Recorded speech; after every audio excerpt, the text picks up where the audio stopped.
Centro Latinoamericano de Administración para el Desarrollo CLAD. Es un organismo público e internacional de carácter intergubernamental. Su creación en 1972 fue respaldada por la Asamblea General de las Naciones Unidas con la idea de establecer una entidad regional que tuviera como eje de su actividad la modernización de las administraciones públicas, un factor estratégico en el proceso de desarrollo económico y social. Actualmente, el ministro de Administración Pública de la República Dominicana, Darío Castillo Lugo, es el presidente del Consejo Directivo del CLAD. El Centro Latinoamericano de Administración para el Desarrollo, CLAD, es un organismo internacional cuyo objetivo esencial es mejorar el servicio público que las administraciones iberoamericanas prestan a los ciudadanos. Con este fin, trabajamos en el CLAD cada día desde 1972. Centro Latinoamericano de Administración para el Desarrollo CLAD, por la reforma, modernización e innovación del Estado y la administración pública. Muy buenos días o buenas tardes, según corresponda. Les saluda Leonel Barreto, oficial de proyectos del CLAD. Le damos a todos la más cordial bienvenida al curso sello CLAD, Ética Pública, Buena Gobernanza y Marcos de Integridad, formando agentes de cambio, a cargo del profesor Manuel Villoria y César Cruz. Antes de dar inicio con la sesión del día de hoy, queremos recordarles que la clase de hoy está siendo grabada y estará disponible posteriormente en el campus virtual de la Escuela del CLAD, y que pueden hacer sus preguntas a través del chat de preguntas y respuestas o mediante la opción de levantar la mano, que al finalizar tendremos un espacio para ello. Sin más preámbulo, dejo con ustedes al profesor Manuel Villoria. Adelante. Muy bien, pues nada, muchas gracias. Voy a dar antes la palabra a César, que quería comentarnos algunas cosas muy importantes. Adelante, César. Muchísimas gracias, Manuel. Muy buenos días, muy buenas tardes tengan todos ustedes. Es un gusto estar de nuevo conectados aquí. Solamente para recordarles algunas cositas, algunas fechas y algunas cuestiones que hay que tomar en cuenta a propósito de nuestro curso. Recordarles que es el foro 1 que está abierto, se cierra este próximo 11 de junio. Recordar que se asocia fundamentalmente a revisar de una selección de casos, ¿no? Y escoger entre los 4 que se sugieren uno para que se haga un respectivo aporte personal dentro del foro. Ya en este foro han participado el día de hoy precisamente Guillermo y Mari, muchas gracias. Vamos a hacer la revisión igualmente de todos y cada uno de los aportes que en este foro se realicen. Les recuerdo que este foro es evaluable.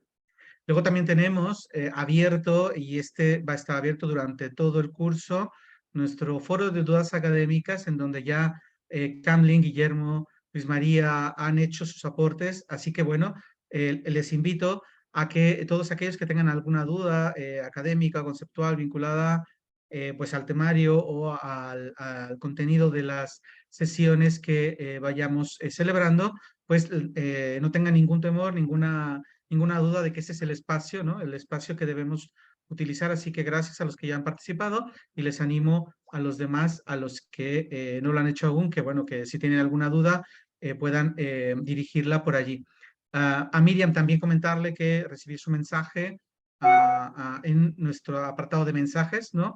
Estoy esperando su correo electrónico, que me lo envíe, le di la dirección de correo. Si tiene alguna eventualidad o cualquier cosa, pues con todo gusto le podemos atender. Nada más era eso, Manuel. Es un poco para dar seguimiento al trabajo que se ha venido desarrollando en estos últimos días. Gracias. Muchas gracias a ti y gracias a todas y a todos por estar aquí presentes. Espero que se escuche bien lo que yo voy a contarles. En cualquier momento, si hay alguna interrupción, sí les pediría que me avisaran, como siempre, para evitar seguir hablando aquí en el vacío. En fin, vamos a continuar la sesión del pasado día.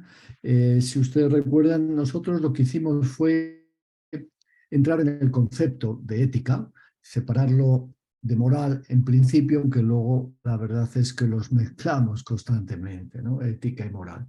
Y además de ello, lo que hicimos fue intentar hablar de del papel de las intuiciones, ¿verdad? En la ética intentamos también hablar de la distinción entre ética y derecho, entre ética y religión. Vimos las necesidades, por qué necesitábamos la ética para vivir juntos, para buscar la justicia, para sobrevivir, también para sobrevivir, y para eso tuvimos esa excelente iniciativa que César nos ayudó de ver el vídeo de Frans de Waal sobre la ética de los animales, y también para poder buscar el sentido de nuestra vida, para buscar la felicidad. Para todo ello necesitábamos la ética. No entramos en conceptos de metaética, que les repito, si alguien tiene alguna duda estamos a su disposición, pero sí entramos posteriormente en un debate que creo que es fundamental, que es el del relativismo, la necesidad de superar el relativismo. Esto es parte de la metaética, pero tiene un componente que excede incluso la metaética, la necesidad de superar el relativismo sin caer en el fundamentalismo, ¿no? Buscar ese equilibrio entre evitar un relativismo que nos llevaría a una situación en la cual la ética carece de sentido, ¿eh? La ética se convierte en un vacío si todo es relativo, si no hay principios, si no hay reglas y cada uno puede hacer lo que quiera, ¿eh? Y por otra parte no caer en el fundamentalismo, decir solo hay una ética que es la mía y yo tengo derecho a imponerla sobre los demás. Entonces, incluso en los debates sobre el multiculturalismo también creo que es importante ese equilibrio entre una visión absolutamente occidentalista, dominadora, fundamentalista también en ese sentido, y una opción relativista en la que basta con que una comunidad adopte un determinado tipo de comportamiento y ya eso es válido, sea la ablación de clítoris, sea echar a las viudas al fuego, como en ciertas regiones de la India hubo, etc., ¿no? Creo que ese equilibrio es básico, ¿no? Y luego entramos ya en el tema fundamental de las teorías, de las grandes teorías éticas. Decíamos que había 3 grandes teorías éticas, ¿eh? En Occidente, la deontología, el utilitarismo y la teoría de la virtud. Solo pudimos ver la deontología. Recuerden las ideas, algunas ideas clave del modelo deontológico, que es un modelo que esencialmente, bueno, pues tiene un origen, es verdad, para muchos tiene un origen cristiano, pero desde la Ilustración intenta separarse en la medida de lo posible de la visión trascendentalista de la religión, y desde la pura racionalidad, desde el uso de nuestra razón, la idea de que podemos construir sociedades justas, de que podemos construir sistemas morales a través de la razón que nos guíen y nos lleven a la paz, a la justicia, al bienestar, a vivir juntos en paz. Bueno, pues esta idea de la deontología, este modelo kantiano esencialmente, pues parte de la razón, parte de la conciencia en nuestro deber, parte del humanismo, de tratar a los demás como un fin y nunca como un medio, parte de la importancia de buscar criterios universalistas, ¿verdad? Reglas universales de conducta, no las que valen para mí o las que valen para ti, sino las que valdrían para todos. Y uno de los elementos que era básico, ¿verdad?, en el modelo deontológico es el no consecuencialismo. Yo tengo que hacer lo que tengo que hacer y no tanto de las consecuencias. Si sé que no debo mentir, no debo mentir. Si sé que debo buscar la justicia, debo buscar la justicia, ¿no? Si sé que debo respetar la humanidad del prójimo, debo respetarla en cualquier circunstancia, ¿no?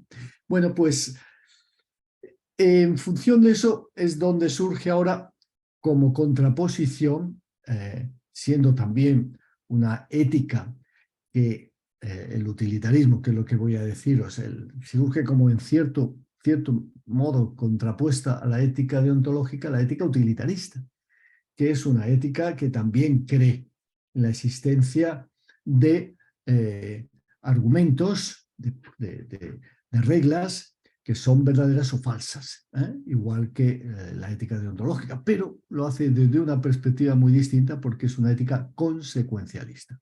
Y voy a compartir la presentación, que espero que se vea bien. Se ve bien, ¿no? Vale, muchas gracias. Voy a quitar esto de aquí, a ver si puedo, que no me deja ver ahora. Bueno, pues la ética utilitarista, voy a intentar ponerlo también en grande, no sé si podré o no, porque tengo un problema aquí. Bueno, ¿se ve bien así? César, ¿se ve bien así? Se ve la imagen, pero podría verse mejor tal vez si se amplía el último botón que tienes, el icono abajo, en Es lo que estoy en la parte intentando, llegar a ese botón, pero es que tengo ¿No que, lo ves? tengo que subir esto, a ver si puedo. Ah, ya entiendo. Puede que sí, con la flecha A ver, quitas. Ahora, mira, ahora se ve perfecto. ¿se ve? Sí. Perfecto, vale, pues venga. Voy a seguir con este modelo. Y nos quedamos en el utilitarismo, ¿verdad? ¿No? Entonces, lo que os decía del utilitarismo es que esencialmente parte de una idea. El ser humano, nos viene a decir Jeremy Bentham, tiene dos grandes maestros, ¿no? Por decirlo así, o dos grandes guías. Una que es evitar el dolor y otra que es buscar la felicidad, ¿no? Entonces el ser humano busca la felicidad y trata de evitar el dolor, trata de evitar el daño, trata de evitar el sufrimiento. Dice, y esto es así si uno lo analiza de forma objetiva, casi podríamos decir empírica, que los seres humanos buscamos nuestra felicidad. Esto también lo decían los griegos, como luego veremos. Pero también busca evitar aquello que le hace sufrir. Entonces, la ética tiene que intentar ayudarnos a encontrar la felicidad y a evitar el dolor. Y entonces la verdadera ética es aquella que nos ayuda a ser felices. No es aquella que nos obliga a cumplir unas reglas porque la razón nos dice que debemos cumplirlas independientemente de las consecuencias, ¿no? Lo que nos viene a decir la ética, según Bentham, es que hay que buscar la felicidad. Entonces, el ser humano busca la felicidad y buscando la felicidad es ético. Pero, claro, esto hay que matizarlo enormemente, ¿no? Primer matiz, ¿no? Primer matiz es que si yo busco mi felicidad y todos los demás buscan su felicidad, cada uno vamos a buscar nuestra felicidad sin contar con los demás, al final esto no nos llevará nada más que al conflicto, a la tensión, a la guerra, y no nos dará esa felicidad, todo lo contrario, nos dará mucho sufrimiento. Entonces, lo que es fundamental es que entiendas que tu felicidad, como dice Stuart Mill, tu felicidad vale 1, igual que vale 1 la felicidad de los demás. Mi felicidad es igual a 1, la felicidad de otra persona es igual a 1. No tengo el hecho de que sea yo quien identifico lo que es la felicidad no implica que tenga derecho a imponer mi felicidad a los demás, ni que mi felicidad valga más que la de los demás. Por eso hay que considerar como regla básica del utilitarismo la mayor felicidad para el mayor número. Hay que buscar la mayor felicidad para el mayor número y hay que evitar el mayor dolor para el mayor número. Esa es la regla de oro, ¿no? de la ética utilitarista. Y entonces, en la búsqueda de esa mayor felicidad para el mayor número, mi felicidad vale 1. Cuando tengo que tomar una decisión, si esa decisión me favorece 100, es una decisión ética. En consecuencia, debo poner por delante la felicidad de los 100 sobre la mía y sacrificarme, y eso es lo que debo hacer éticamente, sacrificar mi felicidad, porque la inmensa mayoría se beneficiaría de un comportamiento distinto al que a mí me interesa. Bueno, pues esta idea de de que efectivamente debemos buscar el interés propio en nuestra felicidad, pero hay que someterla a la felicidad del grupo, a la felicidad de la mayoría, regla fundamental, ¿no? Entonces, ese es el primer punto que me gustaría que todos tuviéramos en cuenta, ¿no? Cuando tomamos decisiones, busquemos el mayor bien para el mayor número, el mayor bien, la mayor felicidad para el mayor número. Obviamente este concepto de la felicidad es un concepto bastante complejo. ¿Qué es la felicidad? Ahora volveremos sobre el tema, ¿no? Bueno, en un determinado momento a los utilitaristas se les criticó porque muchos decían que la ética del utilitarismo era un poco la ética del cerdo, en el sentido siguiente, ¿no? De qué es lo que da felicidad a un cerdo. Un cerdo está estupendamente si le dan de comer en su pocilga, estará sucio, revolcándose en el barro, tiene la comida, duerme, pues ya está la felicidad del cerdo. Y eso es lo que ustedes defienden para el ser humano, vienen a decir aquellas críticas que se hacían a los utilitaristas, ¿no?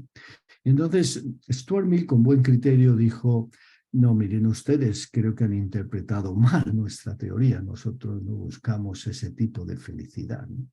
El ser humano, y eso luego en gran medida lo recoge Maslow en su famosa teoría de la motivación, el ser humano, hay diversos momentos de felicidad, de una felicidad básica, pero el ser humano va buscando sistemas, modelos de felicidad cada vez más sofisticados, y probablemente a lo mejor yo dejo de dormir por leer un libro que me encanta o por ver una película que me maravilla, o dejo de comer incluso por conseguir una entrada para un concierto que me encanta, y así sucesivamente. Es decir, los seres humanos buscamos una felicidad cada vez más sofisticada, la lectura, la reflexión, el diálogo y la deliberación con los demás son motivos de felicidad enorme, y eso evidentemente muchas veces se hace a costa de esa felicidad de nivel más básico, que es dormir, comer o tener sexo, ¿no? Bueno, la felicidad en consecuencia es un concepto complejo en el que el ser humano va a través del aprendizaje, de su mayor sofisticación, va construyendo sistemas de felicidad cada vez más complejos.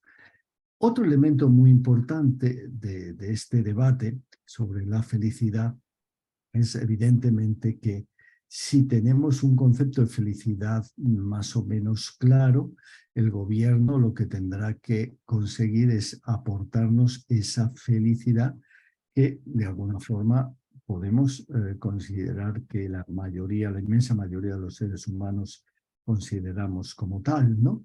Entonces la idea sería que un buen gobierno es un gobierno que busca la felicidad de sus ciudadanas y ciudadanos, y el camino parece sencillo, ¿no? Definamos qué es la felicidad y busquemos la felicidad. Bueno, claro, ¿qué es la felicidad? ¿Cómo medirla? Sería en consecuencia un elemento fundamental de una ética utilitarista. Y para eso hay muchos estudios que han intentado, desde la economía de la felicidad, pues medir, analizar qué es lo que para los seres humanos sería la felicidad. Para ello se utilizan encuestas, para ello se utiliza el monitoreo cerebral, incluso para ver qué produce dolor, qué produce felicidad en el ser humano, ir haciendo agregaciones que nos indiquen por dónde va la humanidad en esto que llamamos la búsqueda de la felicidad. Bueno, realmente hoy en día, más que de felicidad, hablamos de bienestar, ¿no? La economía del bienestar va en ese sentido. Busquemos qué es lo que da bienestar a la gente y lo que le reduce la infelicidad, el dolor, el sufrimiento, ¿no? ¿Qué es lo que nos da felicidad? Bueno, sobre ese tema, el primer elemento que siempre se tiene en cuenta es que esto de la felicidad tiene que ver con el dinero, ¿no? Cuanto más dinero tienes, más feliz eres. Pero los estudios empíricos, aquí se ve, ¿no? En este estudio que tengo aquí, unos economistas españoles nos viene a decir lo siguiente: cuando tú tienes muy poco dinero, muy poco, si te dan algo más, te da enorme felicidad, ¿no? Y aquí veis que del 0 a los 1.000 euros al mes hay un salto enorme. De los 1.000 a los 2.000, de los 2.000 incluso a los 4.000, los saltos son importantes. De tener 2.000 euros al mes a tener 4.000 euros al mes, la diferencia es enorme, ¿no? Y eso te da mucha felicidad o te da mucho bienestar, bienestar que tú percibes claramente, ¿no? Pero a partir de un determinado momento, ¿no? Parece como que, ¿verdad?, la curva se aplana, empieza a haber rendimientos decrecientes. Cuanto más dinero a partir de una cantidad que aquí ponía en ellos 4.000 euros al mes, no sé ahora con la inflación que tenemos cuánto será, pero a partir de una determinada cantidad, mucho más dinero tampoco te da mucha más felicidad. El salto de 4.000 a 10.000 es muy pequeño, ¿no? Con lo cual, ¿el dinero te da la felicidad? Claro. ¿Te da el bienestar? Pues sí, cuando no tienes nada y hasta un determinado momento. Después, las teorías, los estudios de los economistas del bienestar te vienen a decir que los rendimientos son decrecientes, ¿no? Con lo cual, bueno, pues ya superado un umbral de bienestar, la mayor riqueza no parece que sea un elemento clave para conseguir la felicidad humana, pero hay que llegar a ese umbral de bienestar, ¿no? Entonces, los estudios más que yo he ido recogiendo a lo largo del tiempo sobre esta materia vienen a insistir en algunas cosas. Una, que las relaciones familiares, el tener relaciones familiares, tener una comunidad, unos amigos, hablar con la gente, sentirte acompañado, sentirte miembro de una comunidad, poder expresar tus sentimientos con la gente, evitar la soledad. Esto es fundamental para la felicidad humana. Los seres humanos, como seres sociales, necesitamos a nuestras familias, necesitamos a la comunidad, necesitamos los amigos. Y uno de los elementos fundamentales, que eso también lo he visto empíricamente en un trabajo que hicimos recientemente sobre personas que vivían en albergues, personas que vivían en la calle y eran recogidas en albergues. Uno de los elementos clave para explicarse, aparte de problemas mentales, era la ruptura de las relaciones familiares, la soledad y el aislamiento. Entonces, el bienestar tiene que ver con las relaciones familiares. Estar con nuestros seres queridos nos da mucho bienestar, ¿no? Evidentemente, la situación financiera, como les decía, una situación financiera que me permita tener un umbral de bienestar adecuado, tener un trabajo, sobre todo si el trabajo te gusta, pues te da una enorme felicidad o bienestar. La salud física y mental, la salud mental es esencial para tener bienestar.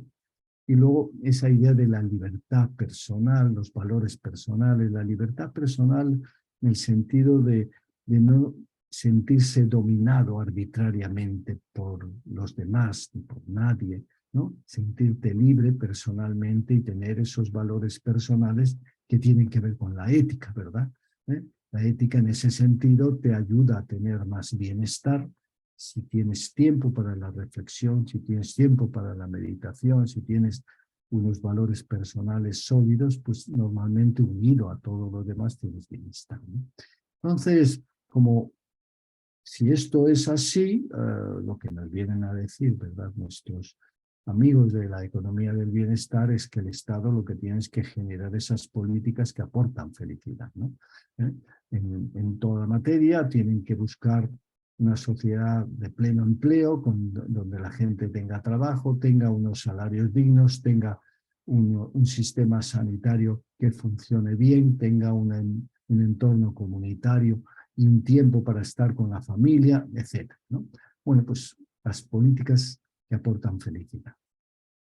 Esta es un poco la idea fundamental que quería transmitiros sobre el utilitarismo. Pero, igual que os decía que la deontología tiene críticas, y una de ellas, recordáis, era, bueno, usted me dice que debo seguir reglas universales y generalizables, pero ¿cuándo sé yo que una regla es universal y generalizable? Ya hablábamos de toda la teoría de la razonabilidad, etcétera, ¿no?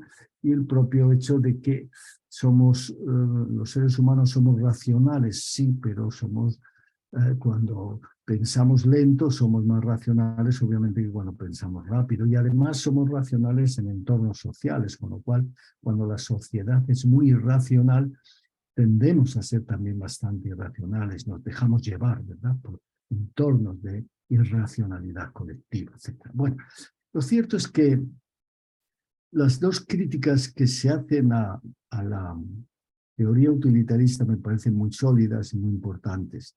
La primera es que obviamente si el gobierno analiza, investiga, define qué es lo que nos da bienestar, a partir de ahí tiene que aportarnos ese bienestar. Para ello no necesita contar en gran medida con nuestras opiniones, porque bueno, ya lo ha estudiado científicamente. De ahí que tal vez, ¿verdad?, un modelo utilitarista malentendido podría llevar a un autoritarismo tecnocrático. En algunos países esto tiene mucha fuerza. El modelo chino de gobierno está muy basado en en los índices de felicidad por ciudades, por regiones, etcétera, medir qué es lo que quiere la gente, buscarle solución a estos problemas de salud, los problemas que pueda haber de medioambientales, los problemas que pueda haber de trabajo, darle respuesta, ¿verdad? Y si yo te doy respuesta, pues a partir de ahí, ¿para qué vamos a tener elecciones y para qué vamos a tener partidos políticos? Probablemente lo único que es importante es tener buenas estadísticas que me midan bien si lo que yo genero tiene impacto y si va generando ese bienestar, y a partir de ahí la libertad individual, etcétera, es un poco secundario. Yo creo que ese es un peligro, el autoritarismo tecnocrático, que hay que considerar cuando se va demasiado lejos, ¿no?, en estas teorías utilitaristas. El otro gran tema es el de siempre, ¿no?, en esta materia. Mayor bien para el mayor número, de acuerdo, pero ¿a costa de cuánto para el menor número? ¿Hasta dónde podemos llegar en el sacrificio de la minoría para el bien de la mayoría? Bueno, y aquí, bueno, pues hay muchos estudios muy interesantes, ¿verdad?, dentro del utilitarismo, las famosas dilemas que nos plantea si va un coche o un tren, ¿no?, ¿verdad?, y tiene dos vías, ha perdido los frenos, por una vía matará a una señora mayor que va con su hija, por el otro lado matarás a dos niños. ¿Por dónde tirarías, no? ¿Cuál es el camino a seguir? ¿El mayor bien para el mayor número? Bueno, todo esto nos lleva obviamente a soluciones que pueden parecer muy brutales, pero que responden a este modelo: mayor bien para el mayor número. Si en un sitio mato a dos y en otro mato a cuatro, pues tendré que ir por donde mato a dos. Bueno, en principio ese criterio podría bastar, pero bueno, hay múltiples dilemas y hay juegos muy interesantes que están ahí. Hay páginas web donde ustedes pueden jugar a juegos de elección utilitarista. Pero a mi juicio, claro, realmente a veces no considera la propia naturaleza humana y lo difícil que para los seres humanos es tomar este tipo de decisiones, no cuando está en un juego, sino cuando en la vida práctica tienes que adoptar una decisión que puede dañar gravemente a una persona, aunque sea para salvar a otras. El famoso dilema de que voy a una mina con un grupo de niños a enseñarle en el colegio cómo funcionaba una mina que está abandonada y tal, y estamos allí. De repente 4 niños se me montan en una camioneta de esta, una carretilla de estas que tenían los mineros, y esta empieza a coger velocidad. Veo que al final los niños van a caer a un precipicio y van a pasar por aquí por delante de mí. ¿Qué hago? y tengo a mi lado un señor muy grande, muy gordo, y digo, pues nada, lo que tengo que hacer es empujar al gordo, ¿no? Empujo al gordo cuando llegue la carretilla y probablemente el gordo saldrá muy mal dañado, pero salvaré los 4 niños. Bueno, pues eso es un acto utilitarista, pero la verdad es que no es tan sencillo, ¿verdad? Humanamente empujar al gordo, ¿no?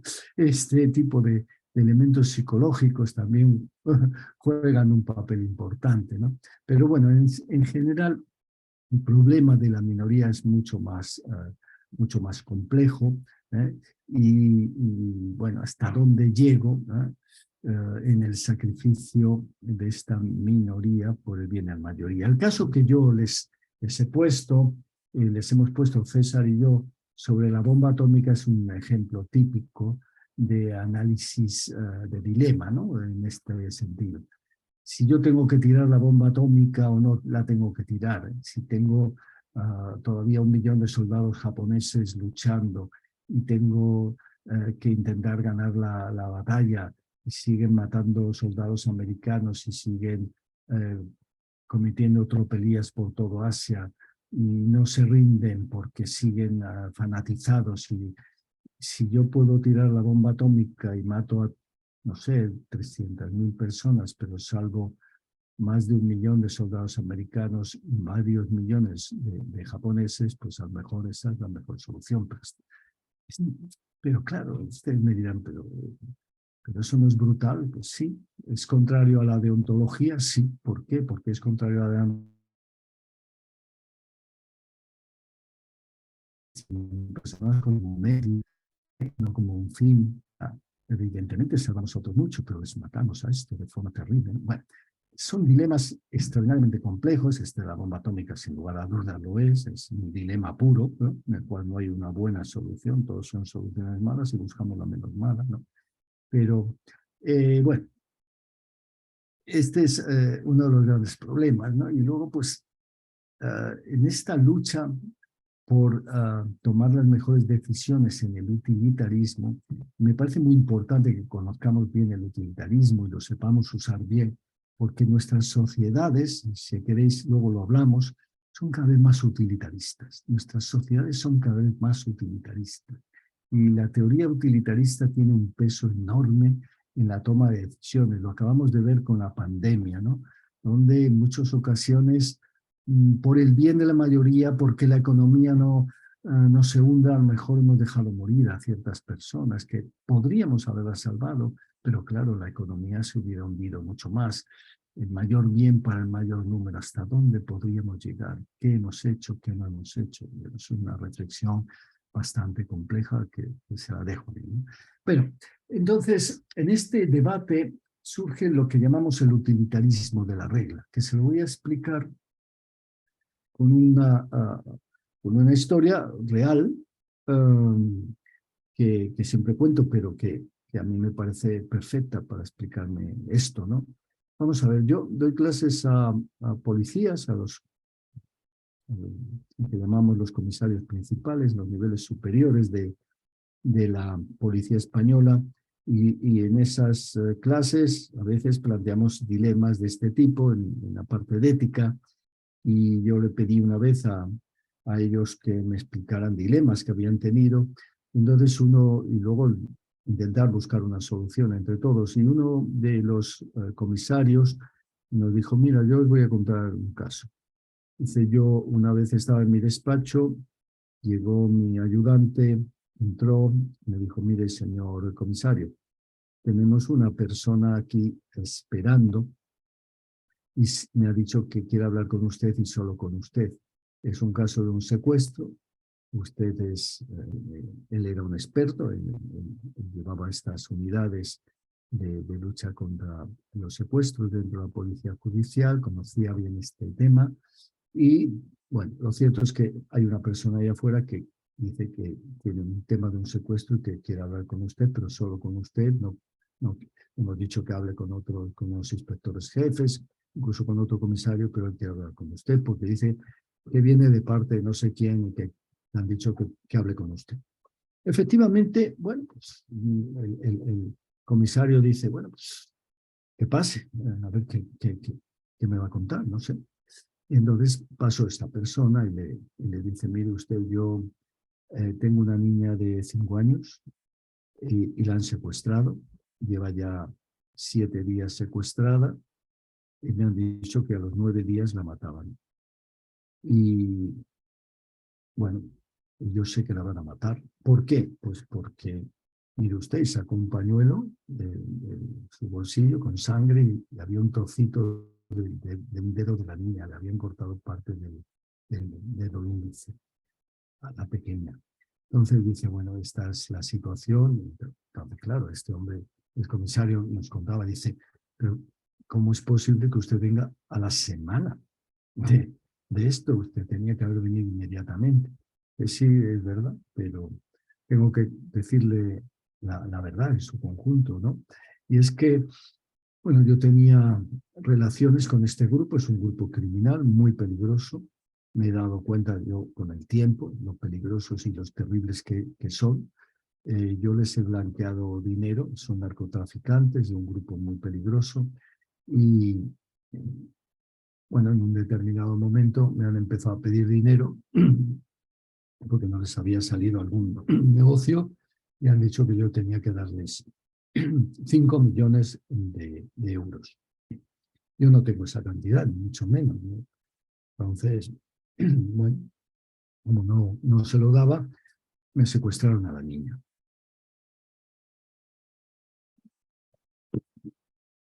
Bueno, me han secuestrado a la niña y me la matan si no les doy ese dinero. Yo no puedo conseguir ese dinero. Y bueno, por eso vengo a usted. Si quieren ustedes me detienen por todas las locuras que yo he hecho antes, llévenme a la cárcel, pero por favor, salven a mi hija, salven a mi niña, por favor. Bueno, entonces el policía dice, bueno, tenemos 48 horas, según lo que usted nos dice, vamos a intentarlo. Inician los procedimientos. Es importante destacar que el padre tenía información bastante interesante sobre los delincuentes, con lo cual en menos de 24 horas tenían localizada a uno de los miembros de la banda. Entonces establecen un dispositivo de seguimiento a ver si les lleva donde está la niña. El dispositivo de seguimiento tiene un pequeño fallo. Este tipo, el delincuente secuestrador se mosquea, empieza a ver cosas raras y parece que va a huir, entonces le detienen. Lo llevan a comisaría y empiezan a interrogarle, pero claro, el comisario nos dice, yo sé que estos interrogatorios, tengo 24 horas, no van a dar lugar a nada. ¿Por qué? Pues porque están ya muy entrenados para no decir nada. Además, sabe que hay peligro para su vida si dice algo y va a ser muy difícil que yo pueda sacarle nada en un interrogatorio, ¿no? Pero entonces viene la pregunta, ¿no? que se hizo el comisario y que nos lo planteó. Dice, pero bueno, ¿y si le torturo? ¿Podría sacarle información? Si le torturara, vale más la vida de la niña que unas costillas o que unos golpes para este individuo, ¿no? ¿Qué vale más? ¿No? ¿Cuál es el mayor bien? ¿No? Entonces, claro, este es el debate, ¿no? Obviamente la policía española no puede torturar y entonces esto estaba un poco retórico, pero en el fondo había algo de dilema personal, ¿no? Entonces, ¿puedo torturar? No puedo torturar. Claro, el debate lo concluimos utilizando el utilitarismo de la regla. ¿Qué quiere decir el utilitarismo de la regla, tal y como lo consolida Stuart Mill? Lo que viene a decir es que, mire usted, a lo largo de la historia hemos ido los seres humanos por un aprendizaje histórico, como vimos con la ética de los animales, por un aprendizaje histórico hemos generado algunas reglas, hemos ido aprendiendo algunas reglas que producen mayor bien al mayor bien. Las reglas. El utilitarismo de la acción es ¿qué acción hay que seguir que produzca mayor bien al mayor número? Aquí estamos hablando de reglas, de principios que producen mayor bien al mayor número. Entonces, si tenemos unas reglas que han producido históricamente mayor bien al mayor número, sigamos esas reglas. No entremos en el acto, sigamos las reglas. Sabemos es que la regla del respeto a la dignidad del ser humano, incluso a los delincuentes, la prohibición de la tortura, han generado mayor bien al mayor número. Porque cuando nosotros abrimos la vía de la tortura, los policías podrán torturar a los delincuentes para que les digan dónde tienen escondida la droga y venderla luego ellos. Podrán usar la tortura para golpear a alguien que les cae mal, al que les quitó la novia hace años, etc. Mire, abrimos un mundo muy peligroso. Lo que en general, prohibir la tortura, establecer el respeto a la habeas corpus, respetar la dignidad de los seres humanos, los derechos civiles y los derechos humanos, pues nos han dado en general mayor bienestar, mayor felicidad al mayor número. Sigamos la regla. En ese caso usted no puede torturar. Busca la fórmula de sacarle la información que puedas, pero no le puedes torturar. Bueno, pues esta es la idea de la ética de la regla. Algunos me dirán, ya, pero ¿y después qué pasó? Y como nos decía el propio comisario, sí, seguimos esa regla, pero cuando la niña aparece muerta, el que no duerme durante varias noches o durante toda su vida queda con la duda de si no hice todo lo que tenía que hacer por salvarla, soy yo. ¿No? Soy yo, sí, pero la regla es la regla. El mayor bien para el mayor número en este caso también, ¿no? También te indica que la regla que produce mayor bien al mayor número es la que debes seguir independientemente de tus obligaciones como profesional en la policía española. Bueno, como ven,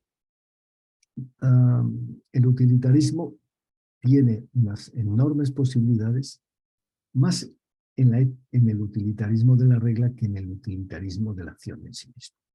Y ahora pasamos a la teoría tercera y última, la teoría de la virtud, que nos viene a decir que lo importante en la ética no es tanto saber las reglas, los principios, las normas, sino ser bueno. Lo esencial es ser buena persona.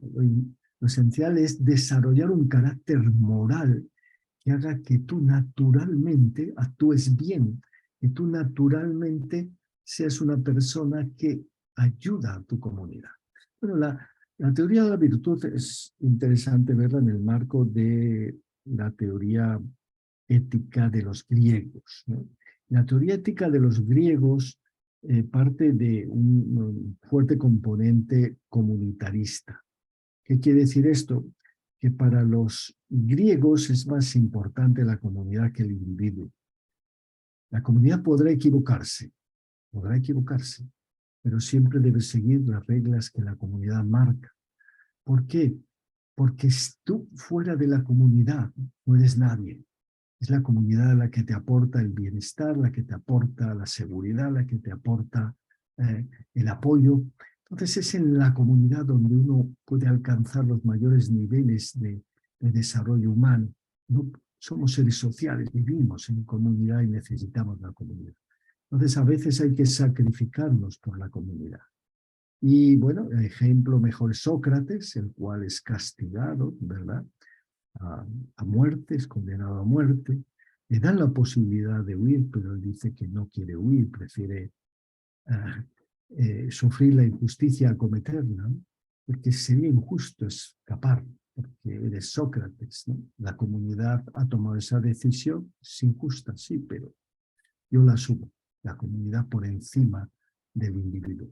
Entonces, la teoría ética, en el fondo, lo que viene, la teoría de la virtud, lo que viene a indicarnos, por así más en conjunto, sin entrar en las distinciones entre Platón y Aristóteles y otros, lo que nos viene a indicar es que si tú construyes un carácter moral, si tú consigues desarrollar toda una serie de virtudes, de formas de ser, de formas de actuar como un ser social, formas de actuar como un verdadero ser social, si tú asumes y generas en ti mismo unas virtudes adecuadas, cuando tú participas en la comunidad vas a aportar, vas a ayudar a la comunidad y eso te va a generar eudaimonía, una felicidad, un bienestar enorme porque tú has conseguido a través del carácter, de la lucha por construir un carácter moral, tener unas virtudes que ya naturalmente se desarrollan,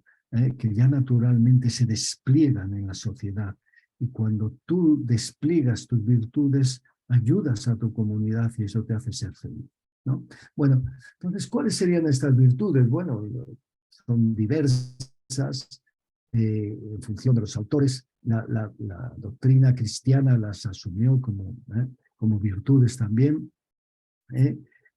como virtudes morales, y en principio podríamos decir que hay 4 básicas que todos conocemos. La primera es muy aristotélica, que es la prudencia o la phronesis. Es una capacidad para hacer en cada momento lo que se debe hacer, que tiene mucho que ver, ¿verdad?, con un sentido común, con una sabiduría práctica que se basa en una experiencia y en una intuición bien desarrollada, buscar el justo medio, saber controlarte y buscar en todo momento esa decisión que sería la adecuada, la correcta, en un entorno en el cual hay decisiones extremas y tú encuentras la justa. Bueno, esa prudencia es para Aristóteles la más importante de las virtudes. Para Platón más importante es la justicia, ¿no? Intentar dar a cada uno lo suyo, buscar en cada momento dar a cada una de las personas con las que nos relacionamos, ¿verdad?, lo que se merecen realmente. También es importante la valentía, ¿no?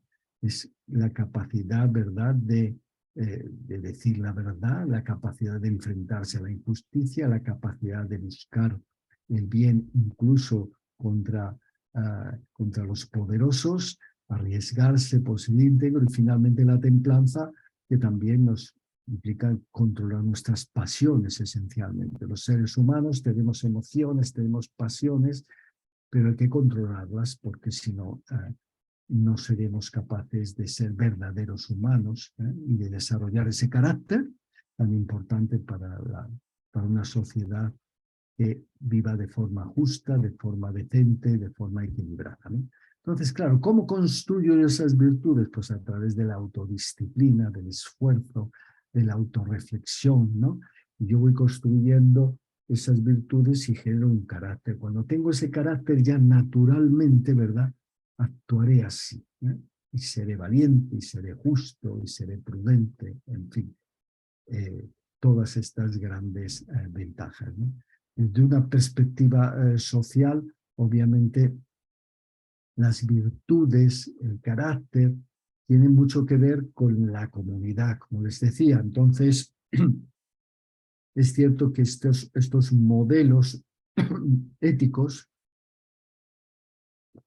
bueno, esta teoría ética, sí es cierto que tiene un componente que podríamos decir fuertemente culturalista, en el sentido de que hay que entender en cada sociedad, ¿no?, en cada comunidad, cuáles son las virtudes prioritarias, cuáles serían las tensiones más importantes, y construir a través de nuestro apoyo a la comunidad, de nuestro sacrificio por la comunidad, ese bienestar colectivo. Entonces, tiene que ver también con un cierto apoyo a la multiculturalidad, a la multiplicidad de sociedades y a la necesidad de que entendamos los elementos de autoperfeccionamiento, de autosostenibilidad de cada comunidad.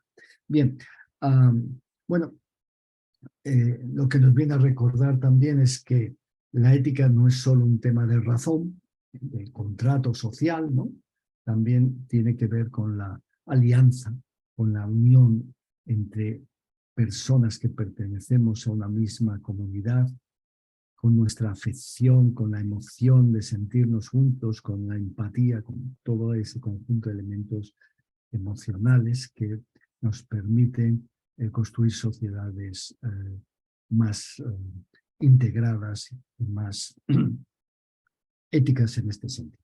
Entonces, teoría de la virtud, teoría deontológica, teoría utilitarista. Y un último ejemplo para explicarnos la teoría de la virtud. Yo hace tiempo leí un libro que explicaba la vida de 20 personas que se habían sacrificado y se habían jugado la vida precisamente por salvar a judíos del holocausto, ¿no? De la persecución, ¿no? Entonces les entrevistaban, hacían una especie de historia de vida, intentaban buscar quienes construyeron este libro, estas 20 historias, intentaron buscar elementos comunes entre todos los miembros de ese grupo, ¿no? Que si había algo común, ¿no? Había gente diversa, había algo en común. Claro, bueno, había gente rica y gente pobre, había médicos, había campesinos, hombres, mujeres, había de todo, ¿no? Y no cristianos, ateos, había de todo. Entonces, ¿qué tenían en común? Claro, lo que tenían en común es lo que el libro viene a destacar, lo que tenían en común estas personas era precisamente el carácter moral, ¿no? La virtud, ¿no? Y había un ejemplo de una campesina polaca que salva a una familia, creo que eran padre, madre y 3 niños, consigue esconderlos durante toda la Segunda Guerra Mundial y les salva la vida, ¿no? Y entonces cuando le hacen la entrevista, dicen, pero usted se jugó la vida por alguien que apenas conocía, ¿no? Y le dice, sí, es verdad, porque si te pillaban, los nazis te torturaban y te mataban. Pero yo tenía frente a mí 5 personas. Si yo no hubiera hecho nada, los habrían matado. En consecuencia, yo no tenía opción. Yo tenía que salvarlos, porque yo soy así.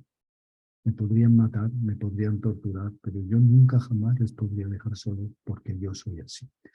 Y esta es un poco la historia, ¿no? de la teoría de la virtud. No es tanto qué principios, qué reglas. No, yo soy así, construido un carácter moral, una forma de ser, y en consecuencia tú moralmente. Bueno, tenemos 3 teorías en consecuencia que yo les animo a que las usen en el caso práctico de la bomba atómica y que también en general cuando tenemos dilemas morales veamos qué nos diría el utilitarismo, la deontología, la teoría de la virtud. Busquemos, tengamos una visión amplia para tomar decisiones, sobre todo cuando los dilemas son complejos, ¿no? Cuando los dilemas son complejos, tengamos esta visión amplia. Ok, bien. Paso a la ética, salto la ética y política, que lo dejo ahí, luego hablaré algo de ello, y si no la próxima sesión, cuando hablemos de corrupción, empezaría porque tiene mucho que ver, ética y política, pero vamos a hablar del servidor público. Los políticos son servidores públicos, sin lugar a dudas. Lo único que no tienen normalmente, ¿verdad?, este carácter profesional que tiene un servidor público, es decir, que trabaja profesionalmente en el servicio público, no que ha sido electo y que, bueno, lo normal es que al cabo de un tiempo lo deje y vuelva a otro tipo de profesión, este político, ¿no? Pero bueno, en general, el servidor público, que incluso, repito, puede incluir personas que ejercen puestos de alto nivel político, pero que durante ese tiempo tienen que actuar como verdaderos servidores públicos también. El servidor público, yo creo que si yo tengo que definir unas reglas de comportamiento para los servidores públicos, creo que haría un poco ridículo si les dijera un servidor público no debe ser corrupto y debe buscar el bien común, sin más. Bueno, pues sí, vale, pero el problema es que elegir entre el bien y el mal, así es obvio, hay que elegir el bien, pero el problema es que los servidores públicos muchas veces tenemos que elegir entre bienes en conflicto, y ahí es donde en gran medida nos aparecen muchos de los problemas que tenemos como servidores públicos. Bienes en conflicto, tensiones entre valores en conflicto, que muchas veces están dentro de la propia normativa institucional y muchas veces están fuera. entre lo que tenemos fuera, valores hacia afuera y valores hacia adentro. Bueno, de eso vamos a hablar, ¿no? Y por eso les pongo aquí a un servidor público que está en un campo de fuerzas distintas, un campo de fuerzas éticas, por decirlo así, que generan tensiones, que le pueden generar tensiones en su comportamiento y que tiene que buscar un adecuado equilibrio. Repito que parto de la idea de que todo servidor público en principio sabe que no debe robar, que no debe abusar de los bienes públicos, etc. Entonces, sabemos lo que debe hacer un servidor público sabemos lo que no debe hacer un servidor público, pero luego en la toma de decisiones en la vida real muchas veces las tensiones entre distintos valores en conflicto que en sí mismos son positivos nos generan muchos dilemas. Bueno, vamos a verlo desde esta perspectiva. En primer lugar, vemos ahí arriba ética pública. Miren, la ética pública, tal y como la planteo yo, no dejo de ser tributario de Jürgen Habermas en esto, la idea de la ética pública sería la siguiente, ¿no? Hay un patrón moral común, universal y generalizable en nuestras sociedades que nos permite a cada uno seguir nuestro modelo de vida buena, nuestra ética, nuestra religión, nuestra forma de ser, ¿no? Y al mismo tiempo nos permite convivir. Ese patrón moral común, esas normas comunes, básicas, esenciales, tienen que ver, sobre todo hoy en día, con los derechos humanos, ¿no? En nuestras constituciones democráticas tenemos nuestra declaración de derechos y libertades, los Bill of Rights, que llamamos, que puede ser el título de derechos y libertades fundamentales, etc. Vale, ¿vale? Esa ética, esos principios, repito, que tienen que ver esencialmente con la dignidad humana, es lo primero que todo servidor público tiene que tener claro, ¿no? Tenemos que respetar la dignidad humana, tenemos que actuar buscando esa dignidad humana. En la vida práctica es evidente que muchas veces hay puestos de trabajo en los cuales no es tan sencillo siempre respetar toda dignidad humana. Por ejemplo, cuando hay disturbios en la policía, los grupos de antidisturbios de la policía, pues a lo mejor tienen que golpear a alguien para evitar males mayores, ¿no? Bueno, en consecuencia, oiga, usted es que ha golpeado a una persona, no ha respetado sus derechos humanos. Oiga, sí, pero si yo les dejo seguir, queman el Palacio de Gobierno, yo qué sé. Entonces, tenemos que tomar alguna medida, tenemos que defender el bien común, ¿no? Entonces, pero en general todos sabemos que la idea de la dignidad humana, la idea de los derechos y libertades fundamentales como criterio fundamental de actuación no debemos olvidarlo nunca, los servidores públicos, ¿no? Primer punto. El otro tema es la ética privada. Bueno, como decía antes, la moral implica que todos tenemos concepciones e intuiciones sobre lo que está bien y mal, sobre lo que se puede hacer y evitar. Pero es verdad que los niveles de desarrollo moral del ser humano son muy diferentes. Son muy diferentes. Hay personas que tienen un desarrollo moral extraordinario, muy sofisticado, una ética postconvencional, y hay gente que apenas no distinguen el bien y el mal prácticamente, ¿no? Entonces, la idea del desarrollo moral creo que nos es muy interesante situarla aquí en la ética privada, ¿no? Es evidente que, bueno, yo tengo mi ética privada, bueno, pero ¿qué nivel de desarrollo moral tiene usted, no? Porque, no, es que para mí robar, incluso asesinar, dependiendo de la circunstancia, pues está muy bien, ¿no? Usted ya tenemos un problema, ¿no? Tenemos un problema. Y máxime si es usted un servidor público, ¿no? Bueno, entonces, la teoría de Kohlberg sobre el desarrollo moral, si ustedes la conocen, dice que hay 6 niveles de desarrollo moral que se sitúan en 3 grandes grupos: la ética preconvencional, la ética convencional, la ética postconvencional. En la ética preconvencional, que es la ética menos desarrollada, el sistema moral menos desarrollado, pues tenemos en el nivel 1 personas que buscan el placer inmediato, huyen del dolor, y para conseguir ese placer inmediato no distinguen entre el bien y el mal, prácticamente, ¿no? Oiga, busco el placer inmediato, me gusta esa mujer, pues la violo, ¿no? Bueno, no parece que usted entienda, ¿no?, que eso no está bien o está mal, o no puede controlarse. Entonces, nivel de desarrollo moral muy bajo, ¿no? Tenemos narcotraficantes que les dicen, oye, tráeme la cabeza de tal persona, ¿no? Entonces van, le matan, le cortan la cabeza y se la llevan al jefe. Y después de eso les dan un dinero y se van y se toman un tequila y usted ha matado a una persona, le ha cortado una cabeza, usted no siente nada. Bueno, tenemos un nivel de desarrollo moral ínfimo, ¿no?, donde esa búsqueda del placer inmediato, ¿no?, y el evitar que te maten a ti, pues te lleva a cualquier tipo de comportamiento brutal, animalesco, ¿no? Y ya está. Bueno, nivel de desarrollo moral 1. Nivel de desarrollo moral 2. No, perdón por lo de animalesco, porque los animales no son así. Bueno, pero un comportamiento brutal e inhumano.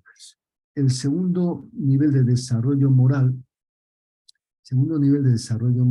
es el del egoísta compulsivo, por decirlo así, ¿no?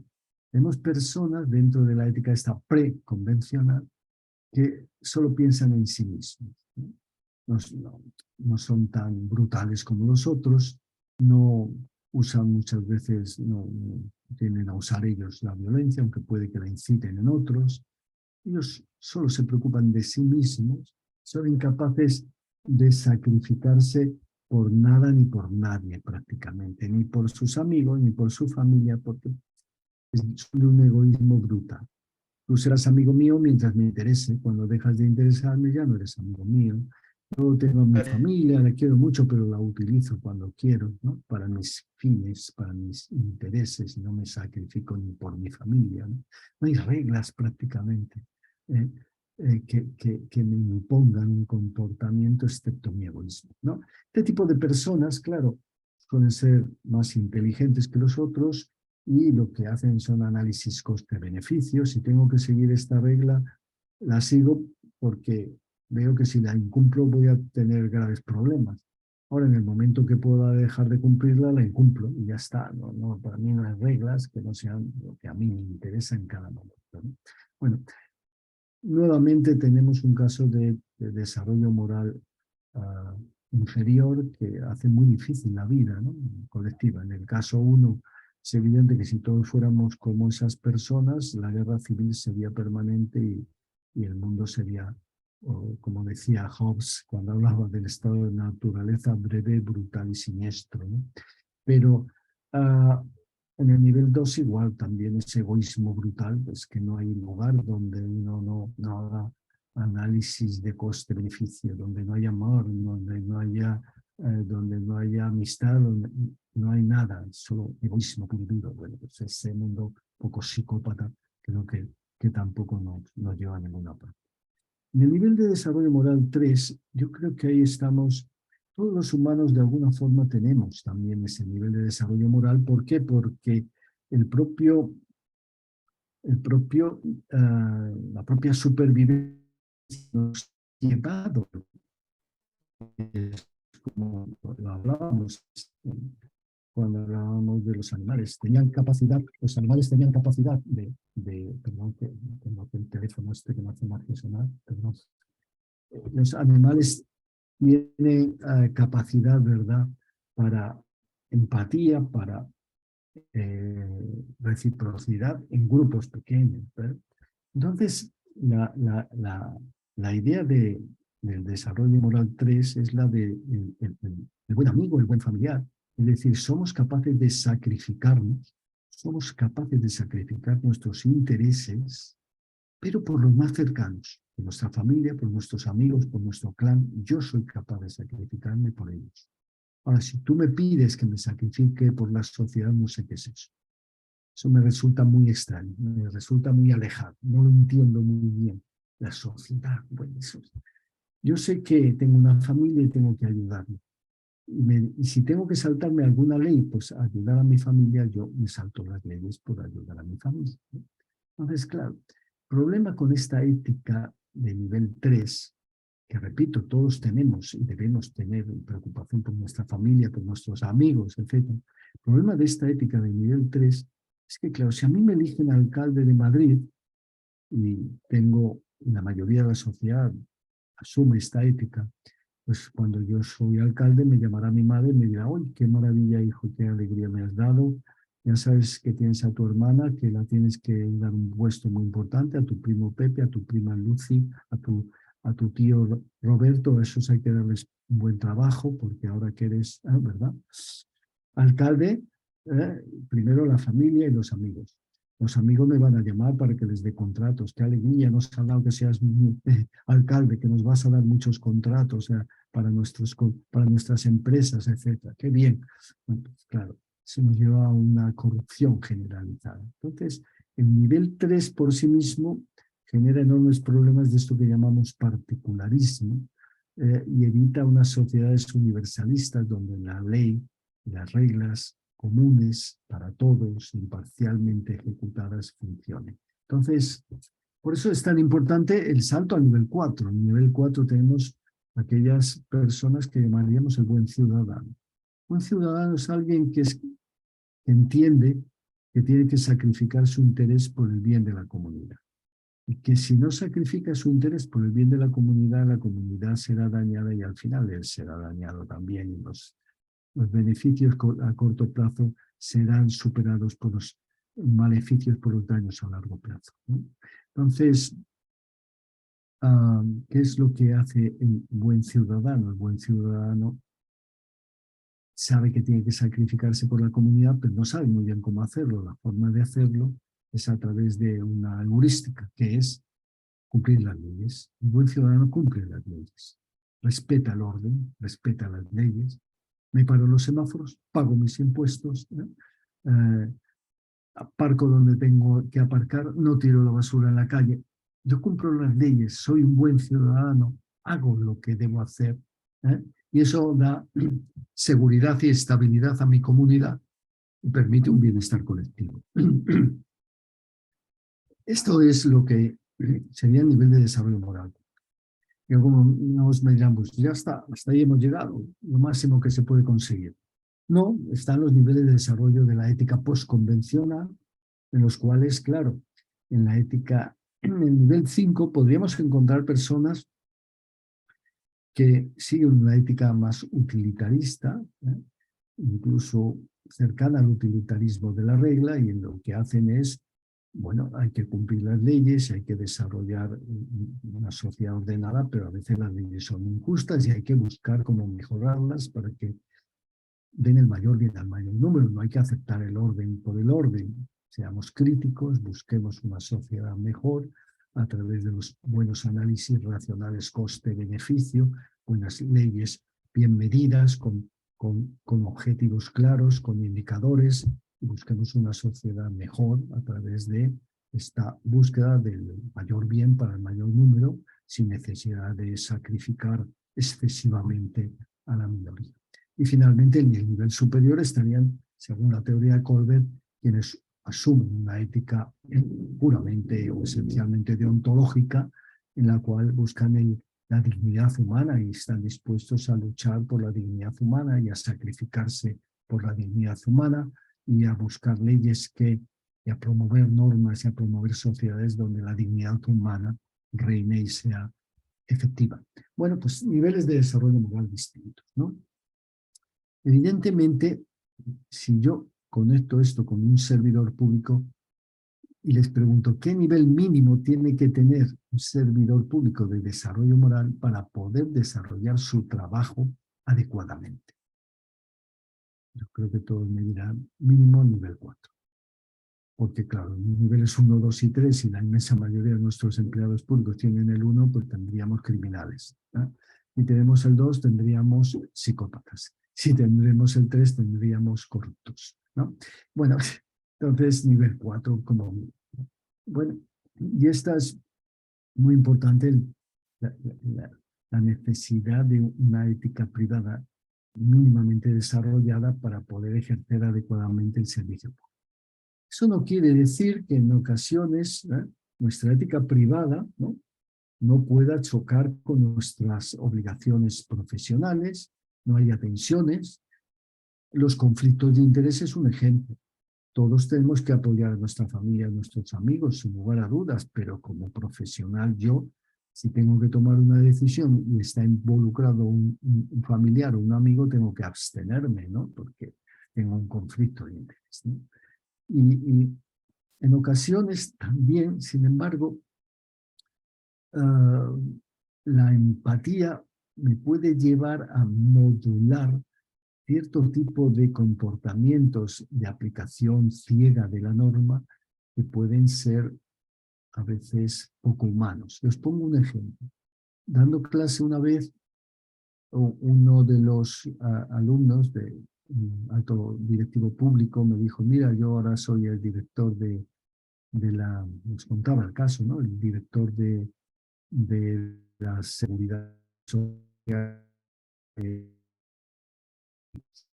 Y yo estudié Derecho en Madrid, allí conocí a un amigo, tuve un chaval que venía también de un pueblo cercano de aquí de esta provincia y nos hicimos muy amigos. Cuando acabamos, decidimos los dos hacer el mismo tipo de concurso para ingresar en la administración, que era de técnicos de esta seguridad social. Yo aprobé un año antes, él aprobó un año después, yo me fui a tal provincia, luego al final volví a la provincia de donde soy y ahora soy el director de esta institución aquí en esta provincia. Mi amigo también lo mismo, siguió un camino parecido y al final llegó aquí y ahora es el subdirector, ¿no? El secretario general. Un día somos íntimos amigos, las familias también. Un día estábamos cenando y cogió el teléfono, el móvil, y de repente veo que se pone pálido y casi se cae. Que acababan de decir que su hijo se acababa de matar en un accidente de coche. Evidentemente, este hombre cayó en un dolor tremendo y una depresión. Y bueno, la verdad es que empezó a beber más de lo aceptable. Empezó a beber mucho, o bastante, ¿no? Hasta el punto de que un día por la tarde llegó al trabajo y estaba bastante bebido. Yo nada más verlo entrar, me di cuenta, lo cogí, lo llevé al coche, monté en mi coche y lo llevé a su casa y lo dejé allí con su mujer. Bueno, luego me pregunté, yo como director provincial tengo la obligación de que si alguien llega bebido, a lo mejor le tengo que expedientar. Pero yo no podía expedientar a esta persona, no ya por ser amigo, sino por ser humano. Alguien que pasa esta terrible situación, yo empáticamente no puedo hacer eso. Entonces, bueno, ¿qué es lo que debía hacer? No lo sé, pero yo sé lo que hice y no creo que me arrepienta. Creo que cualquier ser humano hubiera hecho lo mismo, ¿no? Otra cosa es que se repita 2, 3 veces, entonces a lo mejor tengo que buscar medidas de otro tipo, pero en este caso es lo que la empatía, y creo que sin incumplir gravemente mis obligaciones de director, me llevó a hacer. Entonces, como ven, tensiones existen siempre, ¿no? De ética privada, ética profesional, pueden existir. Luego está la moral social, ¿no?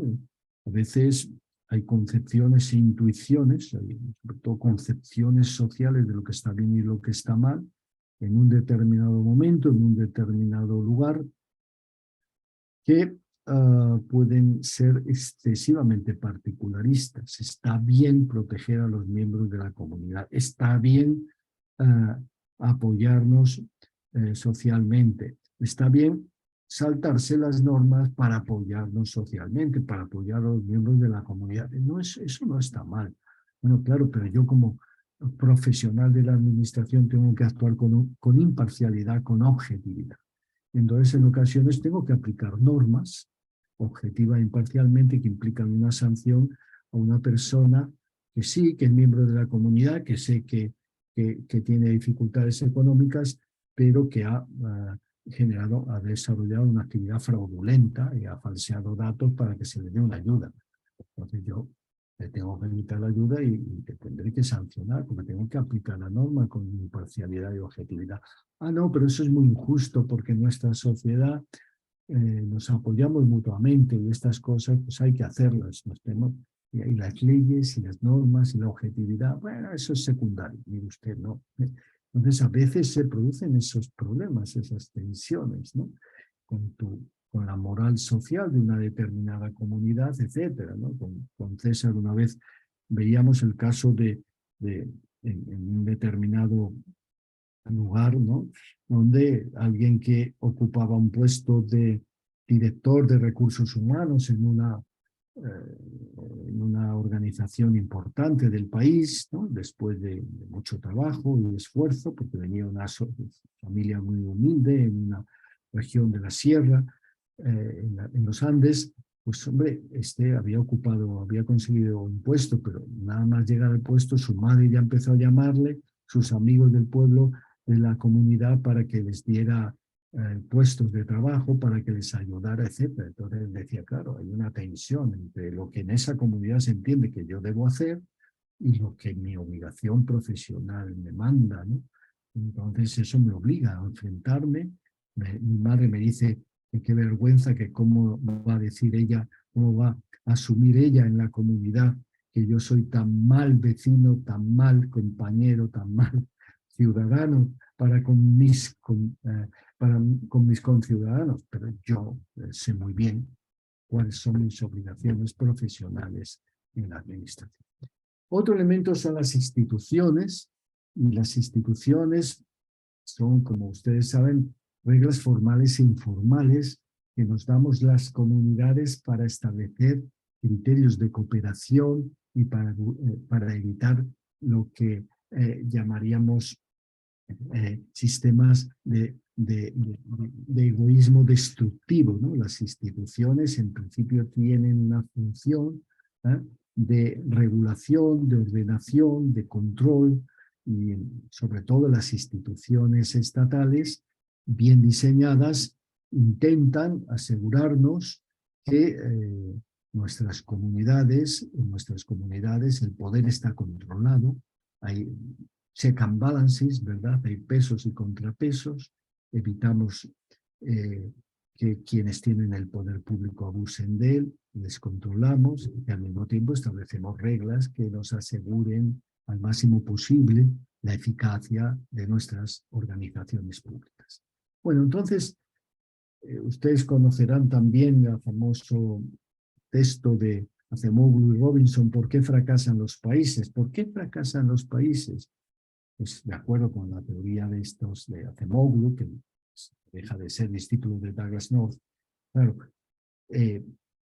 las instituciones son esenciales para el éxito o fracaso de los países. ¿Por qué fracasan los países? Porque no generan las instituciones adecuadas no generan las reglas del juego adecuadas para conseguir, ¿verdad?, que las comunidades, que los países, ¿verdad?, progresen, ¿no? Generan esas reglas del juego que evitan conductas destructivas y que promueven conductas cooperativas, conductas de apoyo mutuo, conductas de equilibrio de poderes. Entonces, como muy bien dicen, si usted vive en un país donde no existen controles al poder, el resultado final es que el poder será absoluto, que abusará, que la corrupción será generalizada y que usted como comunidad no podrá avanzar. El principal obstáculo al desarrollo es precisamente esta corrupción de las instituciones, esta incapacidad para poder generar instituciones que incentiven lo mejor de nuestro comportamiento y desincentiven lo peor, ¿no? El ejemplo que él pone, ¿verdad?, de nada más empezar el libro, ¿no?, pues yo creo que nos ilustra bastante bien. Entonces, las instituciones, cuando están bien diseñadas, ¿verdad?, repito, que incentivan comportamientos de apertura, de competencia justa, de mérito, de cooperación, etc. Y cuando no están bien diseñadas, pues permiten los abusos de poder, la corrupción institucionalizada y en general producen daño terrible a los países y a las sociedades. Bueno, entonces, si yo estoy en un país donde las instituciones están bien diseñadas, si yo estoy en un país donde las instituciones están bien diseñadas, si soy servidor público, tengo una suerte enorme, porque la aplicación de las normas, porque el sistema de pesos y contrapesos, porque los controles, pues me permiten ejercer mi profesión con calidad y con eficacia. Pero si yo estoy en un país donde las instituciones son un desastre, no hemos conseguido establecer un servicio civil de carrera, con lo cual mi puesto depende de los patrones políticos y si no sigo sus instrucciones me echan. Si yo tengo un país donde no hay un poder judicial independiente, si yo estoy en un país donde no hay una auditoría, un sistema de auditoría externa que controle adecuadamente las cuentas públicas, si yo estoy en un país donde los partidos políticos son instituciones de corrupción y de abuso y no tienen sistemas internos de control, ni tienen democracia interna, etc. Pues claro, yo tengo un grave problema. Y como servidor público me encuentro con la dificultad de aplicar las normas con imparcialidad y me encontraré con la dificultad de actuar con neutralidad política y me encontraré con la dificultad de actuar con eficacia y eficiencia, más allá de los intereses partidistas de cada momento, etc. Bueno, pues, este es uno de los grandes temas de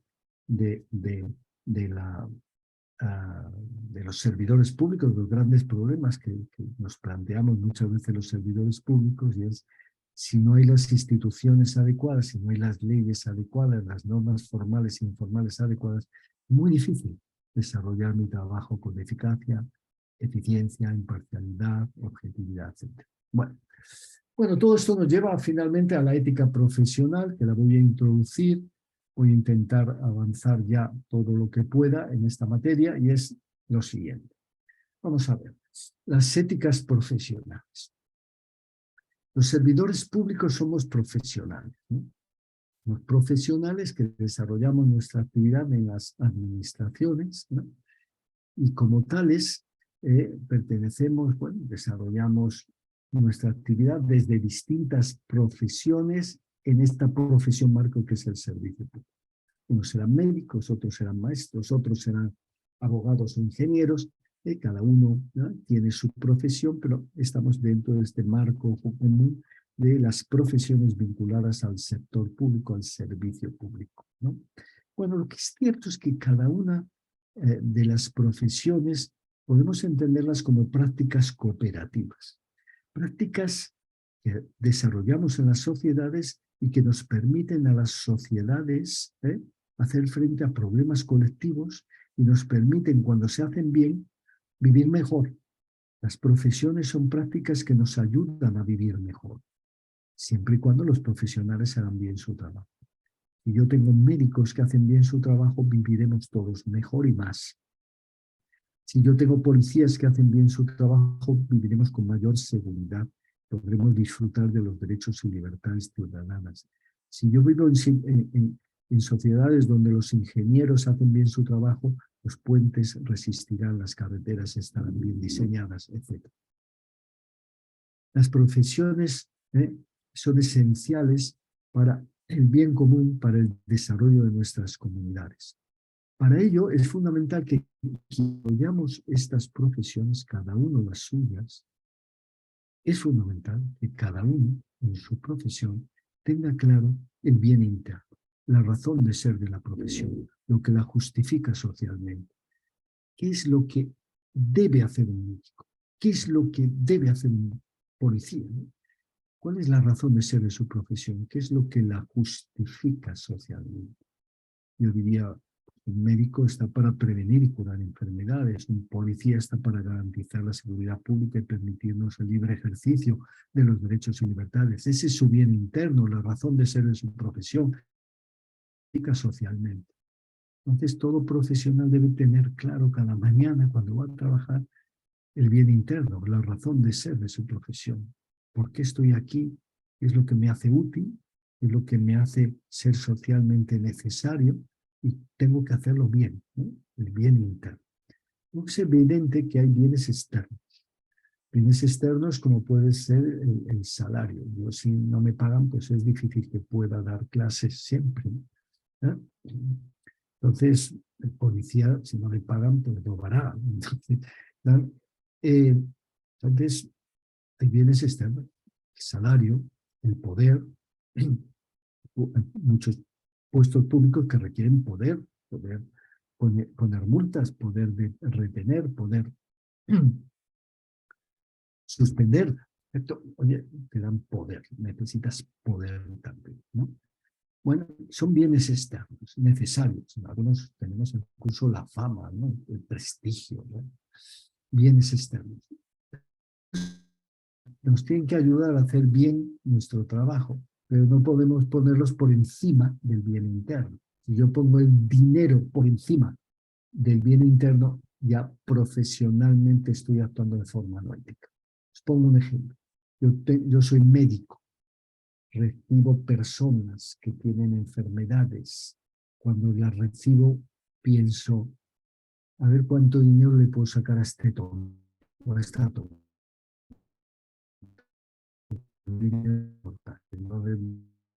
Uy, con lo que usted me ha contado, necesitamos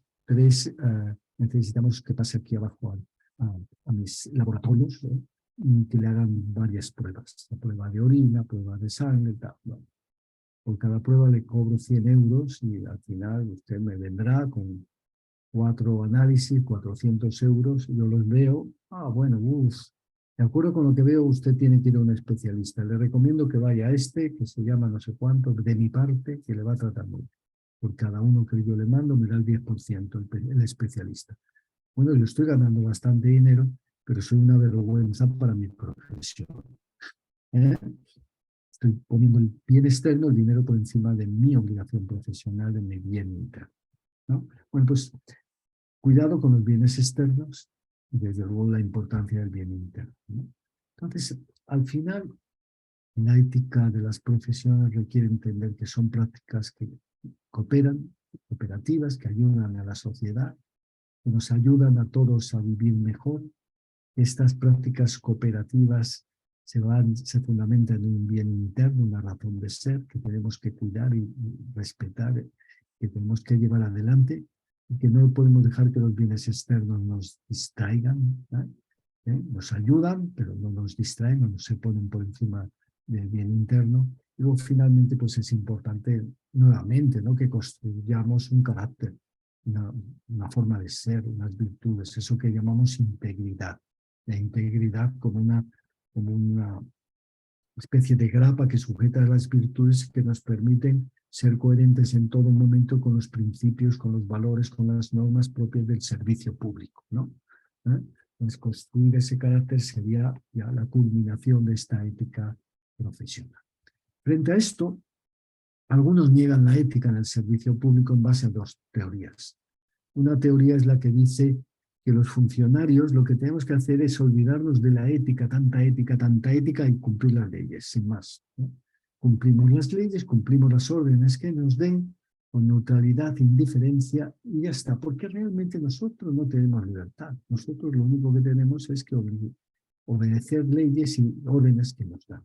Pero el problema es que a veces las órdenes van contra las leyes, o a veces las leyes pueden ser tan mal hechas que generan daño. Entonces, ¿qué hago? ¿No? Me da lo mismo el bien interno, que es servir el bien común. Me da lo mismo. Yo estoy aquí para cumplir las leyes. ¿Pero para qué? Para cumplir las leyes. Pero y el bien, el servicio público, el bien común, el bienestar colectivo. Y eso, no, eso a mí no me importa. A mí lo que me importa es cumplir órdenes y leyes. Ya verán que ven que esto nos puede llevar a resultados demoledores. Y otros también dicen que los empleados públicos también, como trabajamos en organizaciones tan grandes, no podemos ser responsables de la actividad de estas enormes organizaciones. Nosotros somos pequeñas tuercas en un sistema y no somos responsables del sistema, ¿no? Yo como tuerca, pues ya está. Cumplo mi papel de tuerca. Que el sistema no funciona, que el sistema se usa para el mal en lugar de para el bien, a mí qué más me da. Yo no puedo cambiar eso y en consecuencia, como son acciones colectivas en marcos estructurales que no controlo, yo no soy responsable. Creo que estos dos elementos, estas dos críticas son inaceptables. Y voy a acabar con esto. Primero, como el caso Eichmann nos explica muy bien, uno puede ser eficaz, eficiente, incluso imparcial y ser un monstruo, ¿no? Adolf Eichmann era un joven alemán que buscaba empleo. En la República de Weimar no había empleo, estábamos con unos niveles de inflación terribles. Alemania había perdido la Primera Guerra Mundial, estaba en una crisis económica brutal. No había empleo. Él le gustaba la policía, pero no había empleo en la policía. Entonces hay un nuevo partido que surge, que crea una especie de policía interna, de grupos de autodefensa, y él, bueno, penetra, se hace militante de este partido, y como es muy bien organizado, va progresando. Este partido en un determinado momento llega al poder, gobierno, es el partido nazi, nacionalsocialista, llega al poder en Alemania, y Adolf Eichmann pasa de ser un miembro de los grupos de apoyo de la CSA, pasa a ser de las SS, de las SS Gestapo y coronel en el Ministerio del Interior, ocupando un puesto importante en la maquinaria del sistema de seguridad nacional socialista. Depende directamente del general Heydrich, el cual es llamado el carnicero de Praga. Posteriormente, el general Heydrich es su jefe, el jefe de la Gestapo, y el general Heydrich un día llega a su despacho y le dice que está encargado de la cuestión judía, que deja otro tipo de actividades que debe centrarse en la cuestión judía. Él es muy organizado, intenta aprender yiddish para entender bien a los judíos, no sabe qué va a pasar con los judíos. Él cree que a los judíos, a los cuales odia, serán enviados a un gran campo de concentración, probablemente en Palestina, y a través de procesos de esterilización irán desapareciendo, que es de lo que se trata. Pero el general Heydrich un día llega y dice, bueno, hemos estado con el Führer, ya sabemos qué vamos a hacer con los judíos. Los vamos a matar a todos, los vamos a exterminar ya, no podemos esperar. Nos cuesta mucho dinero mantener estos grandes campos de concentración, nos cuesta mucho dinero matarlos porque tenemos que mandar batallones de la muerte que emplean mucha munición y algunos soldados se vuelven locos de tanto matar gente, mujeres y niños por toda Europa. Hemos decidido ir a tope y vamos a utilizar el gas ciclón, que ya lo hemos probado en camiones, para exterminar a los judíos ya. Vamos a matar a millones, a ser posible en un año y medio, 2. No va a haber judíos en Europa, por lo menos en la parte ocupada. Bueno, ante esto, dice Eichmann, yo me mareé, eso lo dice luego en el juicio, porque Eichmann consiguió huir cuando acabó la Segunda Guerra Mundial, a pesar de ser un alto mando nazi y estar con un papel tan importante, consigue huir, se refugia en Argentina. Lo que pasa es que el fiscal Bauer, nuevo fiscal del Estado de Hesse en la República Federal Alemana, que era de origen judío y sabía el papel de Eichmann, se empeñó en encontrarlo y al final lo encontró y le dio la información a los servicios secretos israelíes, los cuales mandaron un comando, secuestraron a Eichmann en Jerusalén y lo llevaron, secuestraron a Eichmann en Argentina y lo llevaron a Jerusalén, donde le hicieron ese gran juicio que narra a Hannah Arendt sobre precisamente todo el proceso a Eichmann, ¿no? Entonces Eichmann dice en el juicio, no sé si, bueno, sí, ya tenemos que acabar, vale, tenemos que terminar. Vale, voy a ir acabando. Entonces Eichmann dijo en el juicio, miren, yo cuando a Heydrich me dijo eso, yo me mareé incluso, vi la enorme, lo que implicaba aquello. Pero yo era un funcionario cumple órdenes. Y en el juicio llega a decir que estaba muy orgulloso de la parte de su trabajo como funcionario, porque los trenes de la muerte salían a su hora. Había sido muy eficaz. Habían sido eficientes, habían conseguido reducir costes en el asesinato de judíos, que antes les costaba mucho, habían reducido muchos costes. Y todo lo hizo con imparcialidad, sin implicarse emocionalmente, como un buen funcionario prusiano. Bueno, este es un ejemplo de a dónde nos puede llevar, ¿verdad? Eso de cumplir órdenes sin más y ver simple y llanamente las normas existentes, que en aquel momento eran normas legalmente aprobadas, las normas raciales estaban aprobadas en Alemania. Bueno, por eso empezábamos con la ética pública, con los derechos humanos, con la dignidad humana como un primer elemento. Y yo creo que a partir de ahí surgen muchos debates y tenemos que aceptar que en una democracia también los funcionarios tenemos múltiples debates, dilemas de cómo hacer mejor las cosas, cómo servir el interés general. Podemos encontrarnos con que en una democracia hay abusos de poder, hay captura de políticas por grupos interesados. ¿Qué hago en ese caso? Muchas veces no tengo instrucciones superiores, tengo que buscar yo la solución más adecuada, o las instrucciones son ambiguas. Yo tengo que dar informes, mis informes influyen en las decisiones, tengo que ser objetivo, tengo que ser imparcial, tengo que implantar decisiones y hacerlo de forma eficiente y de forma adecuada a la norma. Tengo una enorme cantidad de debates y por eso creo que la ética en el servicio público es fundamental y seguiremos la semana que viene antes de empezar con la corrupción. Y ahora, César, te dejo que tenías alguna cosa que comentar. Muchísimas gracias, Manuel. Vamos un poquito, bueno, vamos bastante ya pasados de tiempo. Solamente comentarles que tenemos aportes de Mari Moyo, tenemos aportes de Teodora, Acosta, Ruth Piedra, todos están debidamente apuntados, o sea que los vamos a recuperar en nuestra primera, durante la semana que viene, antes de comenzar la sesión que realizaremos la semana próxima. Fundamentalmente es eso, ¿no? Hay un debate también muy interesante en la sección de preguntas y respuestas, ¿no? En donde he podido con Miriam pues abordar cuestiones clave asociadas con tal vez la incapacidad, ¿no? Para la convivencia entre estos modelos deontológicos propios de las burocracias públicas frente a nuevas exigencias, ¿no? Que se vinculan ya más con ser funcionarios virtuosos o buscar la integridad, tal como nos lo estaba comentando Manuel, ¿no? Y esto pues no está libre de tensiones, no está libre de esta necesaria identificación de las dimensiones de tensión moral que existen, ¿no? Y en donde, por ejemplo, la escala de Colbert, el aporte de Colbert es fabulosamente ilustrativo.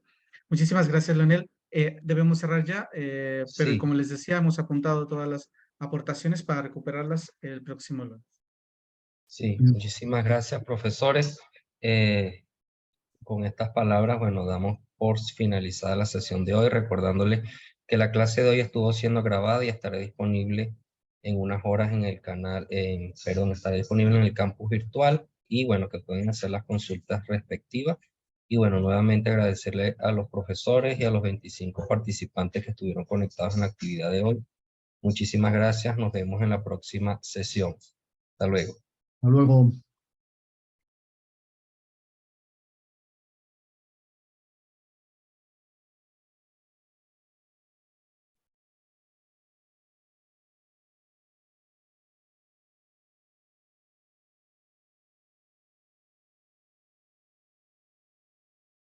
Centro Latinoamericano de Administración para el Desarrollo CLAD. Es un organismo público e internacional de carácter intergubernamental. Su creación en 1972 fue respaldada por la Asamblea General de las Naciones Unidas con la idea de establecer una entidad regional que tuviera como eje de su actividad la modernización de las administraciones públicas, un factor estratégico en el proceso de desarrollo económico y social. Actualmente, el ministro de Administración Pública de la República Dominicana, Darío Castillo Lugo es el presidente del Consejo Directivo del CLAD. El Centro Latinoamericano de Administración para el Desarrollo, el CLAD, es un organismo internacional cuyo objetivo esencial es mejorar el servicio público que las administraciones iberoamericanas prestan a los ciudadanos. Con este fin, trabajamos en el CLAD cada día desde 1972. Centro Latinoamericano de Administración para el Desarrollo CLAD, por la reforma, modernización e innovación del Estado y la administración pública.